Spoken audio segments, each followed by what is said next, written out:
Assalamualaikum warahmatullahi wabarakatuh. Waalaikumsalam warahmatullahi wabarakatuh. Bismillahirrahmanirrahim. Alhamdulillahi rabbil alamin. Wal 'aqibatu lil muttaqin. Wala 'udwana illa 'alal zalimin. والصلاة والسلام على أشرف الأنبياء والمرسلين سيدنا ومولانا محمد وعلى آله وأصحابه المجاهدين الطاهرين أما بعد. Saudara-saudara kaum muslimin rahimakumullah. Salah satu kelebihan makhluk bernama manusia, yaitu bahwa Allah Subhanahu wa ta'ala menghiasi hidup manusia ini dengan syahwat atau yang lazimnya kita sebut sebagai hawa nafsu.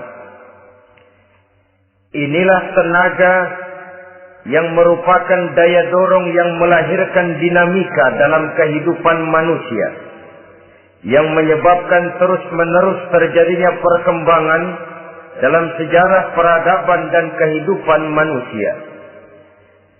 Hawa nafsu bisa melambungkan seseorang kepada puncak kejayaan, dan hawa nafsu dapat menenggelamkan seseorang ke dasar jurang kehancuran yang paling dalam. Pada surah Ali Imran ayat 14, Allah Subhanahu wa ta'ala berfirman, A'udzu billahi minasy syaithanir rajim. Zuyyina lin-nasi hubbus syahawati minan nisa'i wal banin wal qanatiril muqantarati minadh dhahabi wal fiddah wal khaylil musawwamati wal an'ami wal harth. Dzalika mata'ul hayatid dunya. Wallahu indahu husnul ma'ab. Mari kita perhatikan ayat ini lebih dekat lagi. Allah Subhanahu wa ta'ala menjelaskan, Zuyyina lin-nasi hubbus syahawat. Makhluk manusia itu dihiasi dengan hawa nafsu. Dengan kata lain, hawa nafsu adalah perhiasan. Manusia tanpa hawa nafsu sama saja dengan orang yang tidak berhias, monoton, tidak mempunyai perkembangan dalam gerak kehidupannya. Tetapi kalau hawa nafsu adalah perhiasan, maka jika kita berbicara soal perhiasan, ada dua hal yang harus menjadi catatan pokok. Pertama, kapan satu perhiasan boleh kita pakai? Yang kedua, di mana perhiasan itu harus kita pakai? Kalau saudara berdandan rapi, pakai sepatu dengan kaos kaki, celana, jas, pakai dasi segala macam, tapi itu saudara lakukan pada saat saudara akan pergi ke WC, maka saudara sudah memakai perhiasan tidak pada waktu yang tepat. Begitupun sebaliknya, kalau jam tangan saudara pakai di kaki, kopiah saudara pasang di kaki, lalu sepatu naik ke atas jidat, maka saudara memakai perhiasan tidak pada tempatnya yang tepat. Demikian juga sifat yang bernama nafsu. Kapan dia boleh diperturutkan, di mana dia boleh disalurkan, adalah tugas daripada agama untuk mengatur syahwat atau hawa nafsu. Lihatlah kehidupan malaikat. Malaikat makhluk yang diciptakan Allah tanpa hawa nafsu. Maka kehidupan malaikat monoton. Malaikat tidak mempunyai peradaban dan kebudayaan. Malaikat adalah makhluk yang secara instinktif diciptakan untuk berbakti, tidak punya alternatif atau pilihan lain. Saudara lihat, ada malaikat yang sejak diciptakan diperintahkan untuk sujud. Sujud saja sampai sekarang, enggak bangun-bangun. Ada malaikat yang sejak diciptakan diperintahkan untuk tasbih. Tasbih saja, yang lain tidak. Ada malaikat yang sejak diciptakan diperintahkan mencabut nyawa. Nyawa saja urusannya, yang lain tidak. Pekerjaannya monoton, tetapi memang karena tidak ada hawa nafsu, tidak ada kecenderungan malaikat untuk nyeleweng. Belum pernah kita dengar misalnya ada malaikat Jibril korupsi ayat. Ini kelihatannya ayat bagus ini, nggak usah disampaikan kepada bawahan Muhammad, dipakai sendiri saja. Tidak. Kita belum pernah dengar malaikat maut keliru mencabut nyawa orang yang belum waktunya modar. Belum pernah. Malaikat itu ibadun mukramun, la ya'sunallaha fima amarahum wa yaf'aluna ma yu'marun. Maka kehidupan malaikat adalah monoton. Dinamika tidak ada, peradaban dan kebudayaan juga tidak ada. Andai kata bumi dan seluruh isinya diserahkan kepada malaikat untuk mengisinya, barangkali saudara tidak akan pernah kenal jembatan Semanggi, saudara tidak akan pernah kenal Monas, gedung-gedung bertingkat, gedung-gedung pencakar langit. Semua yang menggerakkan itu adalah karena manusia mempunyai hawa nafsu. Nah, kemudian pada kalimat berikutnya Allah memberikan rincian. Apa nafsu kepada apa yang paling menonjol dalam kehidupan manusia itu? Pertama, minan nisa, hawa nafsu kepada perempuan. Ini tentu yang ditujukan laki-laki. Dimanapun saja makhluk bernama laki-laki, kalau dia normal, tidak impoten, mesti suka kepada perempuan. Itu wajar, bin pantas alias normal. Tetapi tadi saya katakan di awal, nafsu kepada perempuan adalah perhiasan. Kapan makainya, di mana makainya, itulah tugas agama memberikan tuntunan dan aturan. Saudara-saudara kaum muslimin rahimakumullah, nafsu kepada wanita dapat mengantarkan seseorang kepada puncak kejayaan, tapi nafsu kepada wanita bisa menenggelamkan seseorang ke jurang kehancuran. Bergantung kepada latar belakang apa yang mendorong timbulnya syahwat tadi. Dengan kata lain, motivasi syahwat tadi digerakkan oleh iman dan ketakwaan, atau semata-mata karena memang syahwat yang merupakan kendaraan iblis. Penyelewengan pertama yang terjadi dalam sejarah kehidupan manusia adalah penyelewengan yang dilakukan oleh Nabi Adam alaihi salam pada saat ia memetik buah khuldi. Kenapa itu dilakukan oleh Nabi Adam? Karena terdorong oleh rasa sayang dan cinta kepada istrinya Hawa. Sebenarnya Hawa lah yang merajuk, Siti Hawa lah yang membujuk, dan Nabi Adam oleh karena syahwatnya kepada istrinya memperturutkan bujukan Siti Hawa itu. Peristiwa Nabi Adam ribuan tahun yang lalu akan terus relevan sampai ke zaman kita sekarang ini. Berapa banyak orang-orang yang karena terlalu ingin menyenangkan istrinya, lalu tidak segan-segan melakukan perbuatan-perbuatan yang menyimpang, baik itu merugikan orang lain, merugikan masyarakat, bahkan merugikan bangsa dan negaranya. Seorang pedagang tidak akan segan-segan menipu. Sebaliknya pun begitu. Tidak jarang wanita di dalam kelemahannya bisa menenggelamkan dunia. Seorang suami yang jujur, polos, lugu, sederhana bisa jadi koruptor ulung karena didorong-dorong oleh istrinya. Istrinya barangkali bisa saja dibakar-bakar oleh tetangganya. Suaminya jujur, sederhana, kepala bagian, tempatnya basah tapi melarat. Istri rupanya tidak sabar melihat gaya hidup yang makin konsumtif, persaingan yang makin tajam. Suaminya dikipas-kipasin. Kata istrinya, bang, tetangga sebelah kita lakinya pegawai kecil, bang, tapi gelangnya kayak pelek beca. Abang ini kepala bagian tidak bisa membelikan saya macam itu, percuma lah. Kata suaminya, ya bagaimana, bu, gaji saya cuma segitu-gitunya. Ya namanya kepala bagian, apaan, kayak tabat dulu.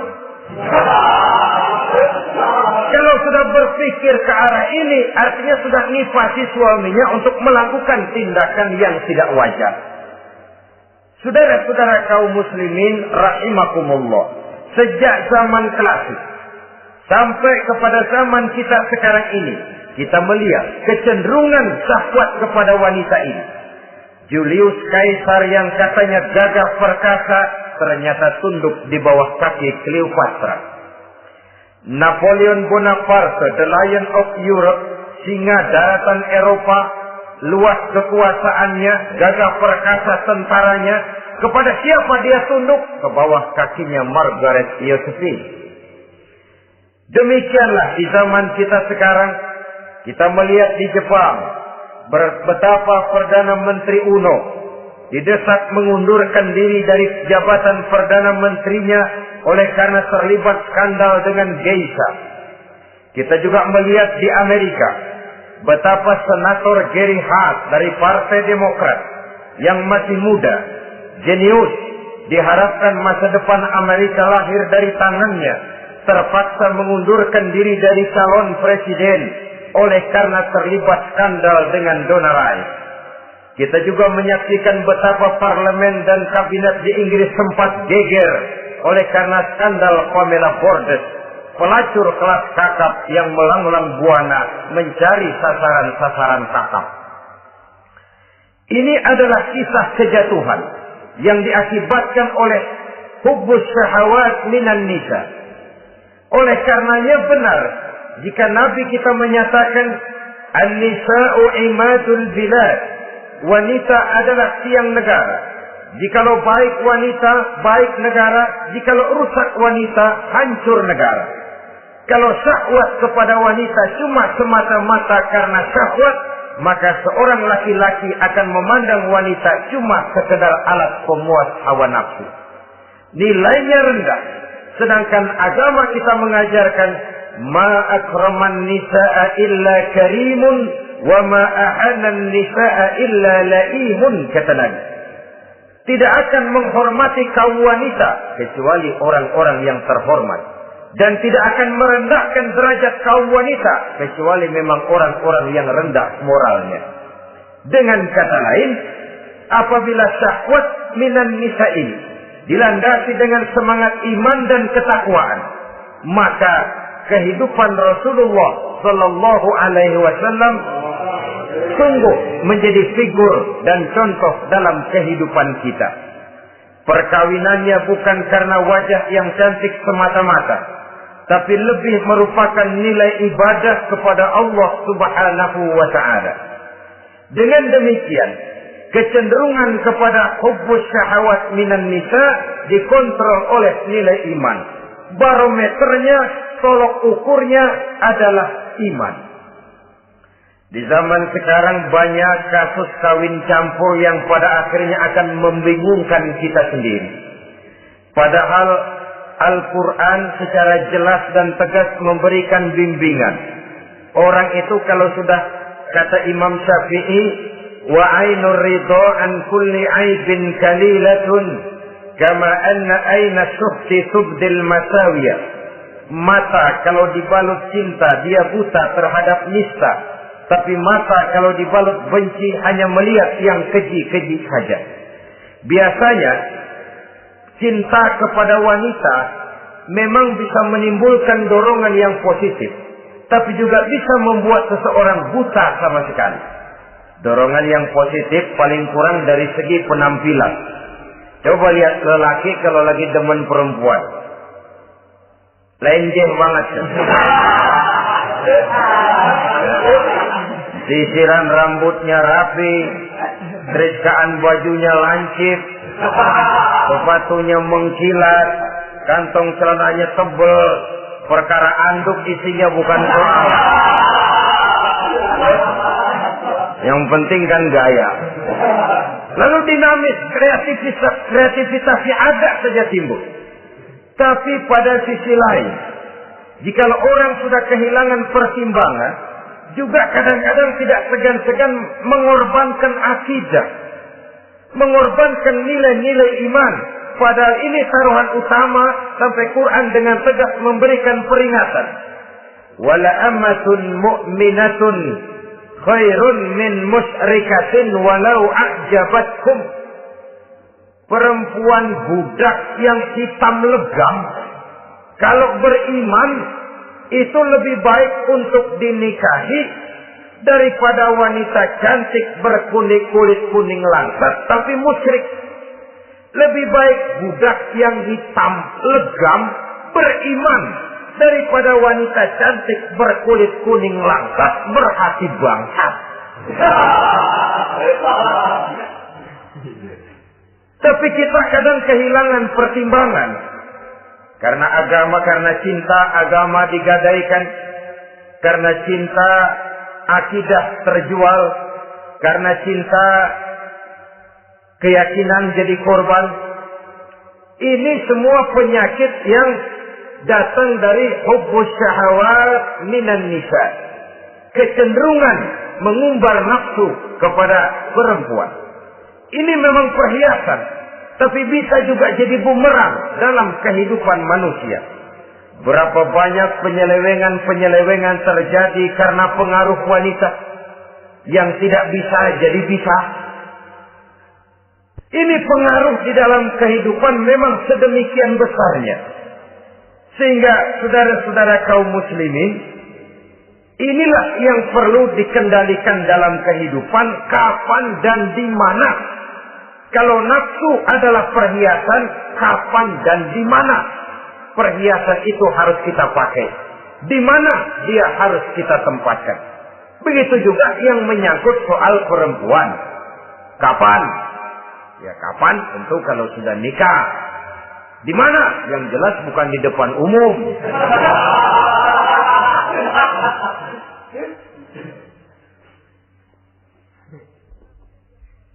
Ini nafsu yang pertama, minan nisa. Yang kedua, wal banin. Dihiasi juga manusia dengan kecintaan kepada banin. Makna banin di sini ay al-aulad, anak-anak laki.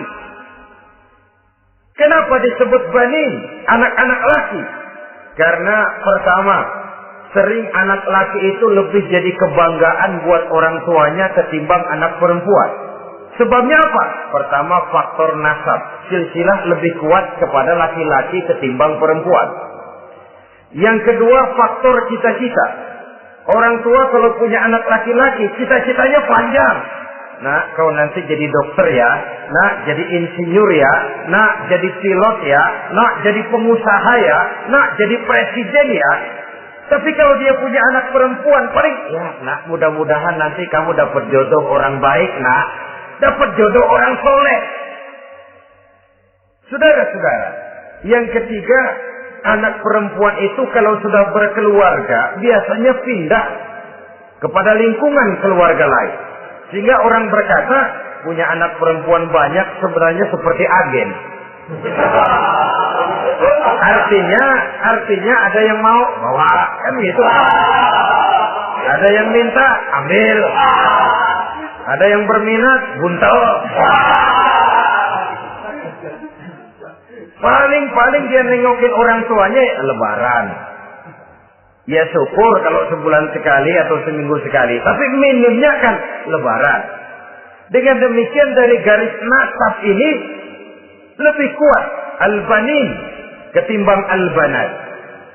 Manusia dihiasi dengan kecintaan kepada anak-anak. Sering karena terlalu cinta kepada anak, kita menjerumuskan anak. Terlalu sayang kepada anak, segala maunya kita perturutkan tanpa kendali dan kendala. Akhirnya sifat yang demikian itu malah mendorong anak untuk manja, tidak percaya kepada kemampuan yang dimilikinya, selalu mengandalkan kepada kebesaran, kemampuan daripada orang-orang yang dibanggakannya itu. Dan dalam kondisi demikian, kedewasaan dan tanggung jawabnya akan lambat berkembang. Maka Allah Subhanahu wa ta'ala memperingatkan bahwa harta dan anak bisa menjadi fitnah. Dalam ayat lain Allah juga memperingatkan, ya ayyuhalladzina amanu la tulhikum amwalukum wa auladukum an dzikrillah. Wahai orang-orang yang beriman, jangan sampai hartamu dan anak-anakmu memalingkan kamu daripada mengingat Allah. Jangan sampai kesibukanmu kepada anak dan harta benda menyebabkan kamu sampai lupa mengingat Allah Subhanahu wa ta'ala. Berapa banyak manusia yang tenggelam dengan melupakan Allah, jauh dari agama, jauh dari tuntunan syariat, oleh karena disibukkan oleh persoalan anak dan persoalan harta benda. Maka satu-satunya jalan, jikalau kita tidak ingin anak kita sampai memalingkan kita daripada mengingat Allah, nilai-nilai keimanan harus ditanamkan kepada mereka sedini mungkin. Dengan bekal ini, maka mereka, anak-anak kita, insya Allah tidak akan membuat kita orang-orang tua ini berpaling daripada mengingat Allah, berpaling daripada kehidupan beragama.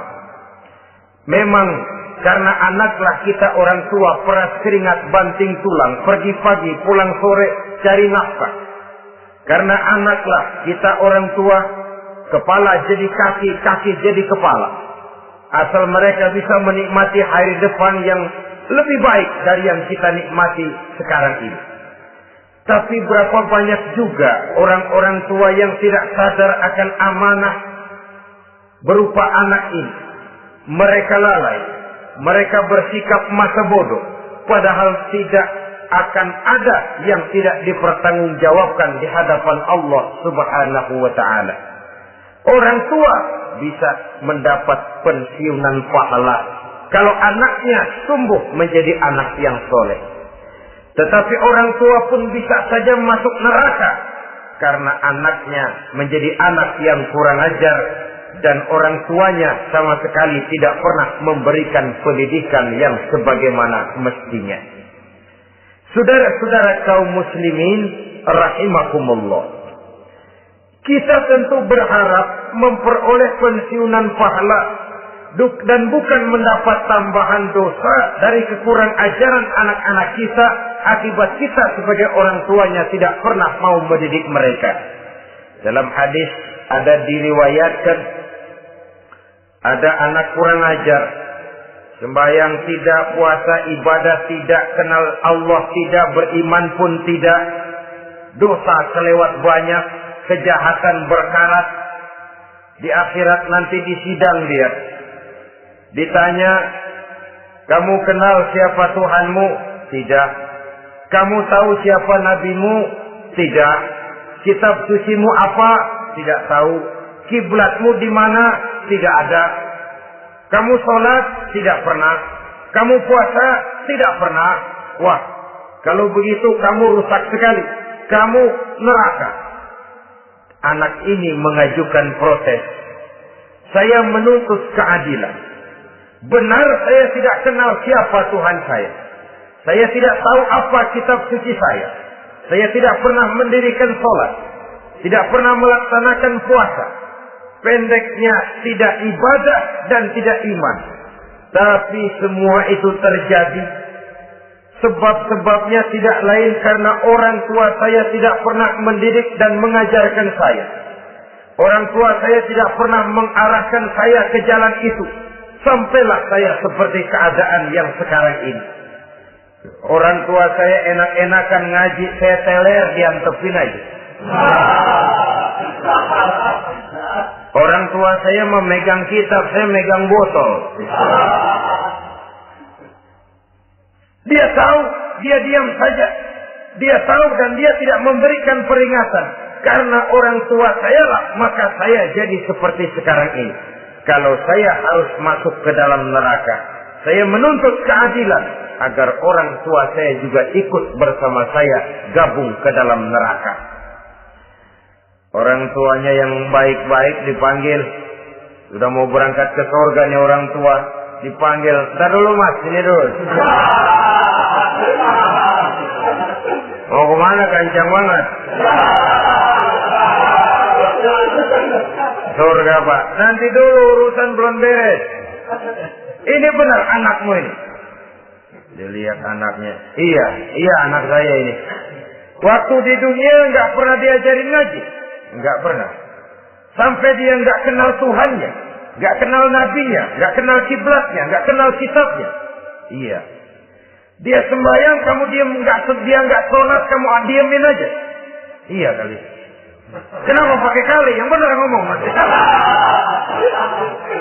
Ramadan dia nggak puasa, kamu nggak tegur, kamu diam saja. Iya. Wah, kamu nggak tanggung jawab. Kamu tahu anak itu adalah amanah. Menyia-nyiakan amanah adalah khianat. Khianat adalah dosa besar. Jadi bagaimana saya? Ya kamu gabung sama anakmu, join ke neraka berdua bareng. Lantaran kamu tidak mau mendidik mereka, anak-anakmu, maka jadilah anak-anakmu seperti sekarang ini. Saudara-saudara kaum muslimin rahimakumullah. Sebaliknya, jikalau anak-anak kita yang kita cintai ini, yang merupakan buah hati belahan jantung, tumbuh dan berkembang menjadi anak-anak yang soleh, yang bermanfaat bagi masyarakatnya, bagi agama, bangsa dan negaranya, kita orang tuanya bolehlah tentram menerima pensiunan pahala. Menerima pensiunan pahala dari kesolehan anak yang ditinggalkannya. Alangkah nikmatnya mendapat pensiunan pahala. Terbaring kita di bawah pohon kemboja. Nilai kebaikan kita dikenal orang. Nama kita akan tetap hidup. Oleh karena kita meninggalkan anak-anak yang tumbuh menjadi generasi yang soleh. Bukan anak yang salah. Oleh karenanya, kecintaan kepada anak jangan sampai membuat kita lalai dari mengarahkan mereka kepada kehidupan beragama. Di zaman sekarang ini, kecenderungan kita mengarahkan anak pun sudah kepada kecenderungan yang berbau materialistis. Maka yang ramai bagaimana anak bisa mengejar program MBA, Master of Business Administration, supaya keluar bisa jadi manajer. Bagaimana anak lalu kursus komputer, supaya keluar menjadi tenaga yang canggih di bidang komputer. Ya, kalau dia perempuan cantik, bagaimana dia bisa masuk Akademi Sekretaris and Management, supaya bisa jadi sekretaris. Atau bagaimana dia bisa masuk sekolah nyanyi, supaya nanti jadi penyanyi dengan tarik suara, uang lalu mengalir ke dalam kocek jutaan nilainya. Maka yang ramai pun hal-hal yang semacam itu. Dalam pada itu, pengajian, kursus-kursus keagamaan, study club yang membicarakan masalah-masalah agama, ramainya kadang-kadang kalau bulan Ramadan, dianggap training center. Ya lumayan, daripada tidak sama sekali mah lumayan. Tapi dengan demikian ini kan merupakan bagian terpokok dari kehidupan manusia. Alangkah idealnya jika dia mengantongi gelar MBA, Master of Business Administration, tapi punya nilai iman yang tangguh, ahli komputer, tapi punya keyakinan beragama yang mantap.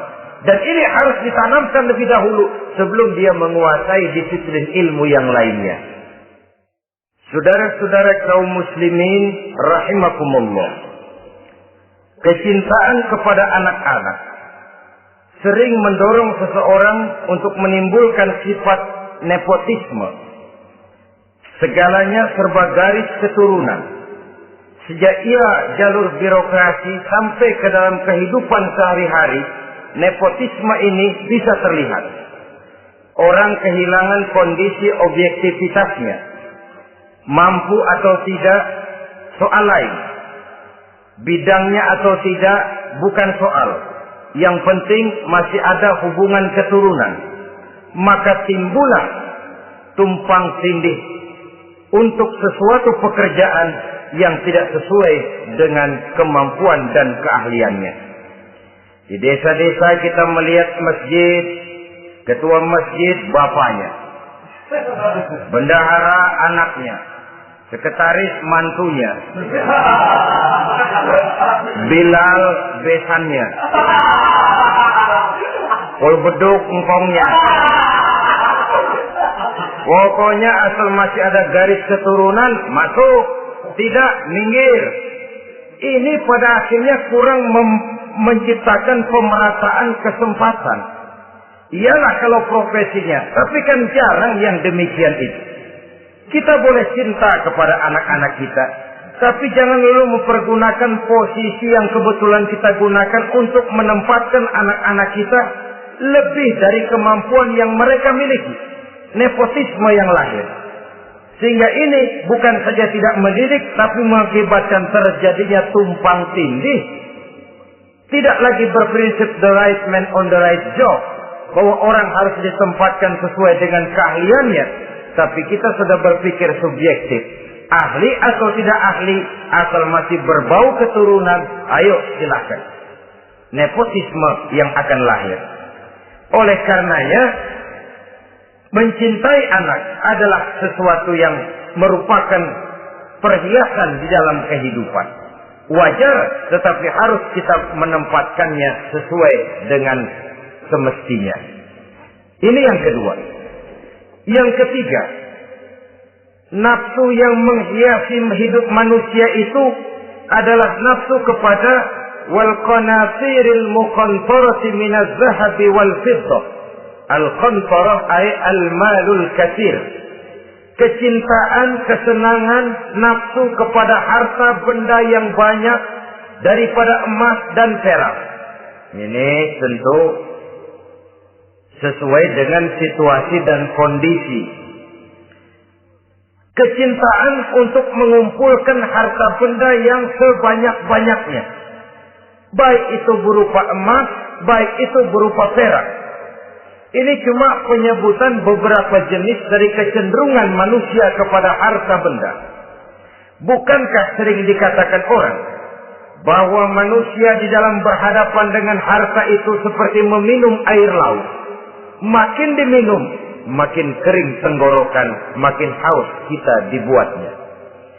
Apabila watak ini kita perturutkan, maka manusia tidak akan pernah kenal puas, tidak akan pernah kenal cukup. Nabi kita memberikan peringatan. Lau anna libni Adam wadiyan min zahabin labtagha lahuma thalithan wa la yamla'u jawfa ibni Adam illa turab. Andai kata manusia mempunyai dua buah ladang yang seluruhnya berisi emas, akan puaskah manusia? Tidak. Mereka akan cari ladang emas yang ketiga. Wala yamla'u jawfa ibni Adam illa turab. Sungguh mulut manusia ini tidak akan pernah penuh terisi kecuali kalau sudah disumpal dengan tanah. Artinya kalau sudah dia dipendam di liang lahat baru cukup.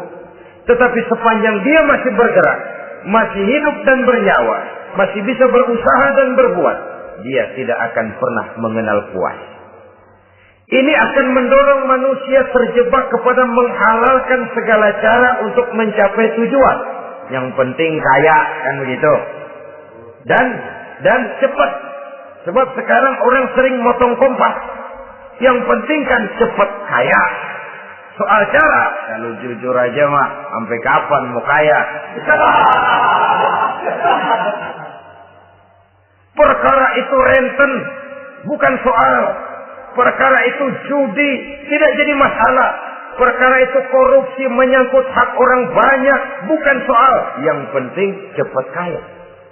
Dan anehnya lagi, tidak malu menumpuk kekayaan dengan cara yang tidak wajar. Ya kan orang hidup bermasyarakat tuh bisa dianalisa toh. Emang usahanya apa sih? Gajinya sebulan berapa sih? Kok bisa gitu-gitu bener sih? Dari mana sih? Secara langsung orang tidak berani bertanya, tapi dari mulut ke mulut akhirnya tersebar jadi rahasia umum. Jano kan punya ano, dia anonya seano. Ini bisa jadi bahan pertanyaan dalam kehidupan. Akhirnya jadi gunjingan. Orang sudah tidak terlalu peduli dari mana kekayaan itu diperoleh. Yang penting kaya. Dengan menghalalkan segala macam cara. Terjebaklah ke dalam cara-cara mafia. Terjebaklah ke dalam cara-cara yang tidak wajar, tidak bijaksana. Memperkuat klaim dengan menghantam yang lain.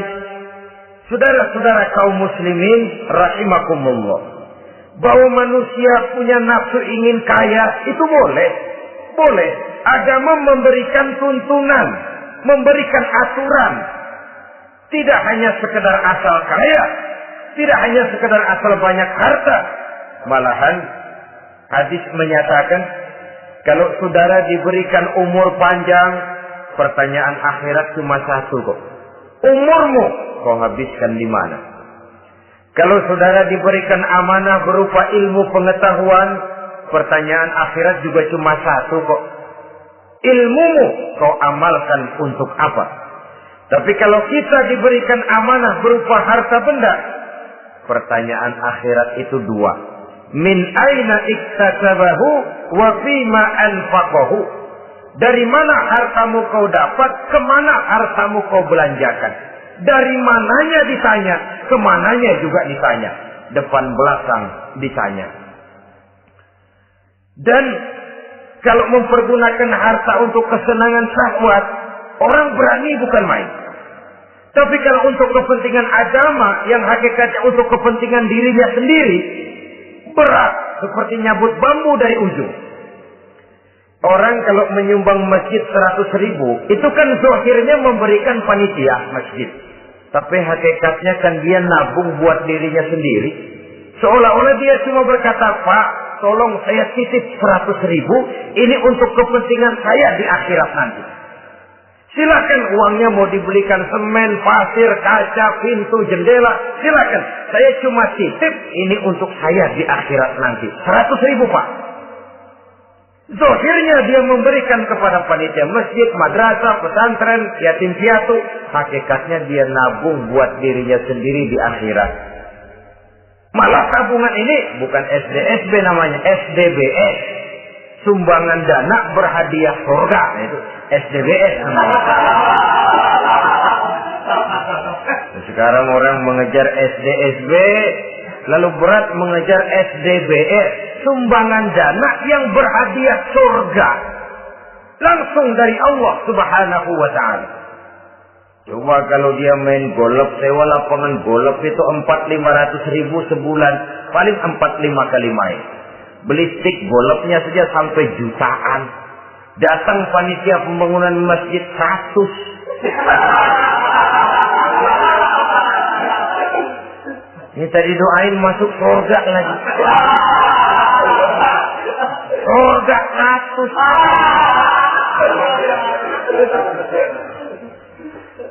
Saudara-saudara kaum muslimin rahimakumullah. Kecintaan kepada harta benda yang banyak, baik berupa emas, berupa perak, mendorong orang untuk berlomba-lomba yang Allah peringatkan dalam Al-Quran, Alhaakumut takatsur hatta zurtumul maqabir. Kamu telah lalai akibat kamu berlomba-lomba memperbanyak materi dunia. Hatta zurtumul maqabir, sampai kamu dekat masuk ke liang kubur, baru rupanya sadar bahwa perlombaan ini tidak akan pernah sampai ke garis finish. Betapapun jauhnya rally Paris-Dakar, garis finishnya ada. Betapapun hebatnya medan yang ditempuh buatnya gurun pasir Afrika, garis finishnya pasti ada. Itu kan rally yang terbuat di dunia katanya, Paris-Dakar. Tapi garis finishnya ada.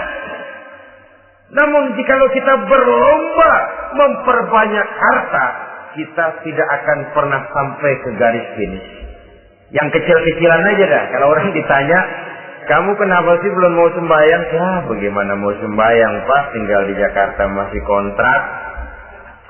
Saban habis tahun diubur-ubur yang punya rumah. Kalau punya rumah sendiri walaupun kecil-kecilan saya mau ibadah, Pak. Ya, diberikan rezeki oleh Allah bisa bikin rumah walaupun kecil-kecilan. Belum juga mau sembahyang. Kok belum juga sembahyang? Iya, Pak, rumah emang udah punya sendiri, cuman kecil, Pak. Atasnya asap, kalau hujan aja bocor.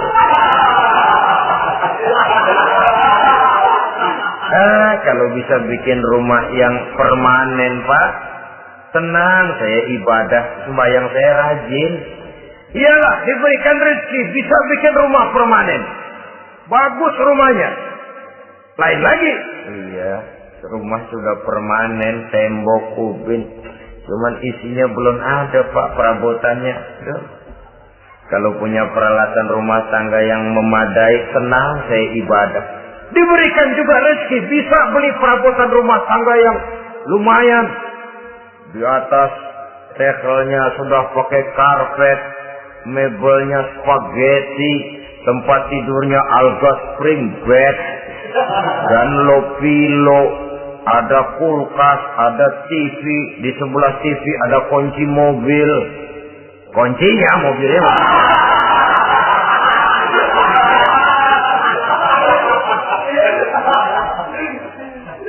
Bagaimana? Sekarang sudah cukup perabotan. Perabotan sudah ada, Pak, cuman kendaraan belum punya ini. Kemana-mana masih ngukur jalanan aja. Kalau punya kendaraan enak, kemana-mana cepet, Pak, mau ke masjid juga getap dah, rajin. Diberikan rezeki, bisa beli kendaraan. Lain lagi nanti. Sudah punya sepeda, pengen punya motor, kepengen punya mobil, kepengen punya pesawat terbang, pengen punya kapal induk. Sudah punya kebun, pengen beli sawah, sudah punya sawah, pengen punya gunung, sudah punya gunung, laut diborong. Perlombaan materi tidak akan pernah membawa kita ke garis finish. Karena sifatnya sangat abstrak, bahkan akan mendorong kita seperti gurita. Cenderung kepada penyakit tamak bin rakus alias serakah. Dengan demikian, saudara-saudara, bahwa kecintaan kepada harta merupakan nafsu, dan nafsu itu adalah perhiasan, dia bisa menjadi daya dorong positif. Kalau dalam upaya memperoleh harta itu kita tidak akan keluar dari tujuan keridhaan Allah. Saya cari nafkah, tapi yang Allah ridho. Saya ingin kaya, tapi dengan cara yang Allah ridho. Ini kunci yang akan menyelamatkan kita manusia dari perangkap menghalalkan segala cara. Ini yang ketiga. Yang keempat, dihiasi manusia itu dengan nafsu kepada wal khailil musawwamah. Kuda yang bagus, kendaraan yang bagus, kuda yang terpelihara. Al-musawwamah ada yang mentafsirkan ar-ra'iyah. Ar-ra'iyah itu yang digembalai. Binatang ternak, kuda yang digembalai atau kuda yang diikat. Artinya, kalau dulu kan yang namanya tuan-tuan tanah itu baru dibilang bejeger kalau kemana-mana naik kuda. Jet set zaman dulu itu. Itu udah kelompok jet set itu kendaraan. Kalau sekarang baby benda. Dulu mah kuda band.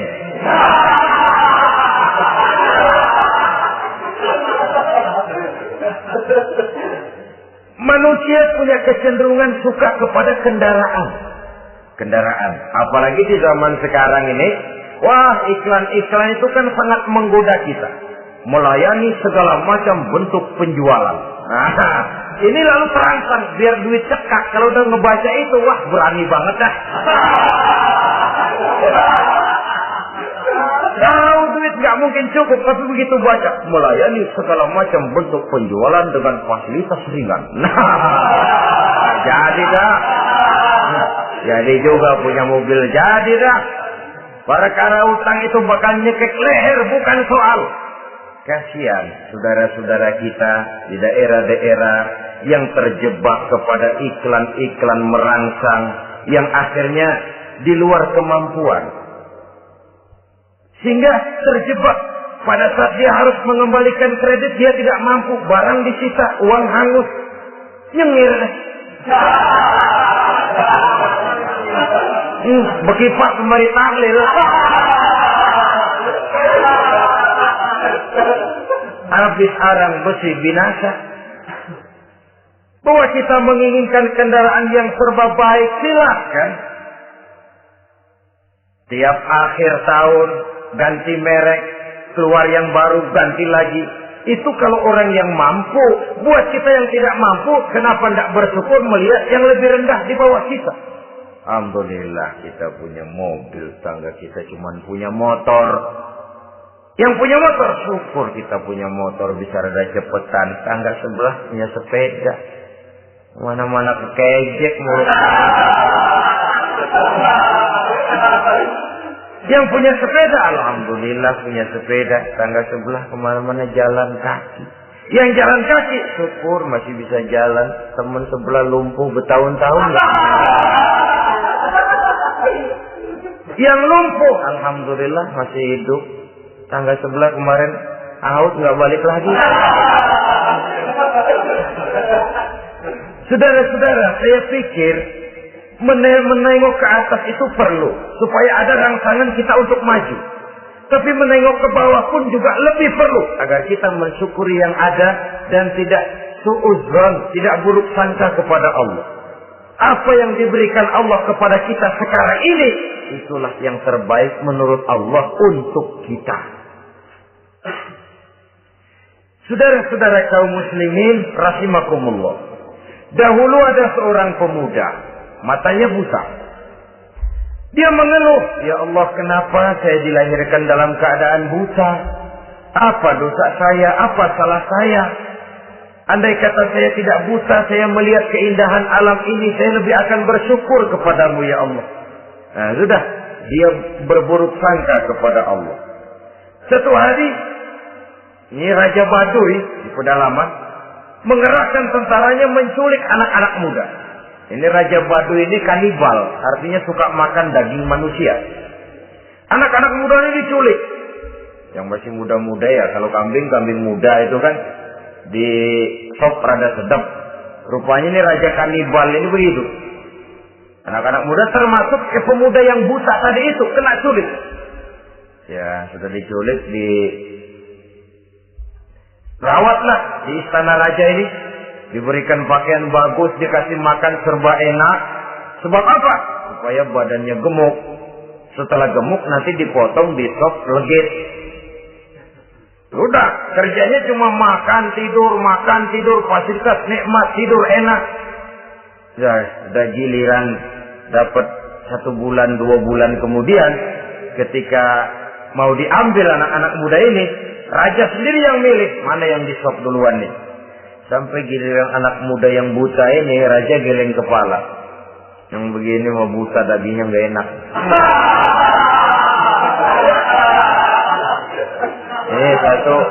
Satu lepas saja lepas. Saya mau makan daging orang buta, lepas saja. Pulang ini anak muda, batinnya bersyukur, sujud syukur, ya Allah, katanya untung saya buta. Coba kalau saya nggak buta udah habis saya di sop. 2 bulan yang lalu dia mengeluh, ya Allah kenapa saya dilahirkan dalam keadaan buta. Sekarang dalam pulang ke rumah, perjalanan menuju ke rumah dia berkata, alhamdulillah, andai kata saya tidak buta, habis badan saya di sop oleh raja yang kanibal tadi. Saudara-saudara kaum muslimin rahimakumullah. Jadi dengan demikian pola hidup yang konsumtif sesungguhnya sangat tidak mendidik apabila dilatar belakangi oleh kemampuan yang tidak menunjang. Dengan demikian setidaknya mendidik orang untuk berkhayal. Anak-anak muda sama merek mobil ngerti banget dah, punya kagak? Ini BMW model terakhir nih. Nih kemarin gue ngeliat di sana gue megang lah.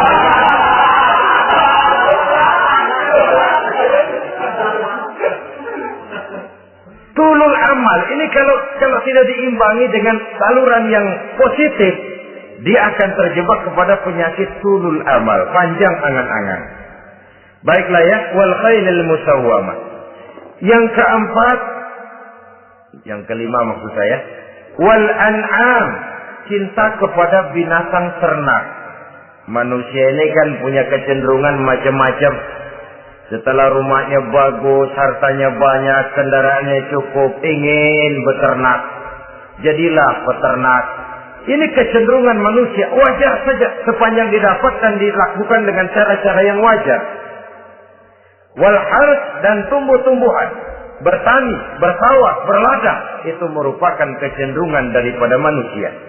Keseluruhan itu kata Allah, kecintaan kepada wanita, kepada anak, kepada harta benda, kepada kendaraan, kepada binatang ternak, kepada tumbuh-tumbuhan, zalika, semua itu mata'ul hayatid dunya, merupakan kesenangan hidup dunia.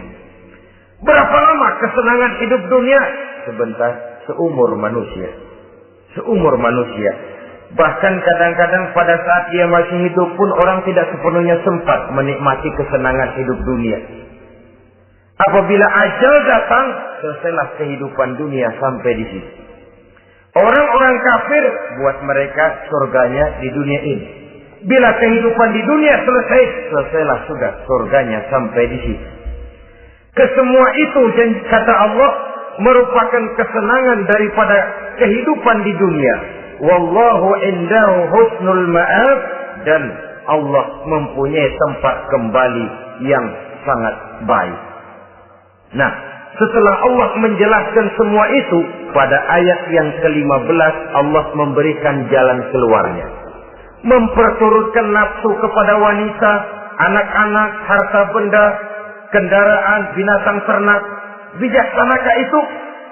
Dalam ayat ke-15 surah Ali Imran ini, Allah memberikan penjelasan tuntas. Qul a'unabbi'ukum bi khairin min zalikum.